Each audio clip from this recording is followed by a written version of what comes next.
President Obama has reportedly finished gathering facts and is now in the decision-making phase when it comes to Afghanistan. But does that process threaten to weaken Americans' image abroad?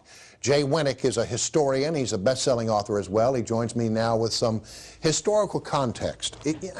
I'm sort of been watching this, and I remember that shortly after President Obama was elected and before he took office, I think Joe Biden was out speaking somewhere, and he said, on the world stage, Barack Obama will be tested in the first 6 or 8 months. Well, he's sort of being tested right now, and ironically, it's Joe Biden who is suggesting that he needs to pull back. Right, right.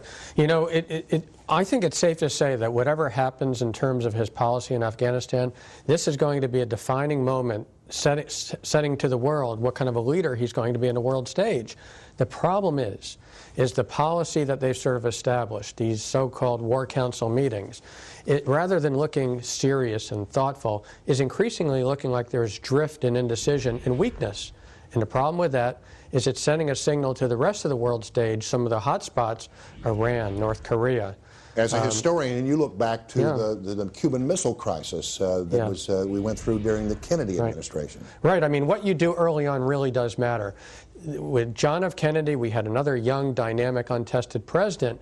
Well, he met with the Soviet premier, Nikita Khrushchev, in Vienna, and Khrushchev came away from that meeting thinking he's not a serious or thoughtful leader. Khrushchev thought, I can roll this guy. I can roll this guy. And the result was near catastrophic. Soon thereafter, the Berlin Wall was divided, and then the Soviets put missiles into Cuba and it thrust the world into the Cuban Missile Crisis. So what this shows is it's really important to get it right and to be decisive. So while some people may say, well, he's being thoughtful, other people will look at that and interpret it as being, well, he's wavering. Yeah, yeah. I mean, let's look at another example of Ronald Reagan early on in his administration. Well, in 1981, he was faced with this air traffic controller strike, and he gave them 48 hours. He said, if you don't come back to work, I'm going to fire you. Nobody thought he would do it, and he fired 12,000 of them.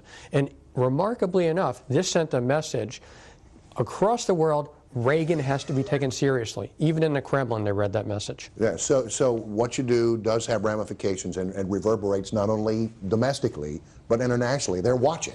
Profound ramifications. And it really means that Obama has to get control of this process and show he's in control of it. Well, now, we've seen a rather public debate, a sort of a public debate between McChrystal and Obama about what needs to be done in Afghanistan. What do you draw from that? Yeah, fascinating. Well, I mean, I think it shows that there's a real division within the administration itself. And, you know, McChrystal almost looks like MacArthur, another much beloved, another highly decorated general.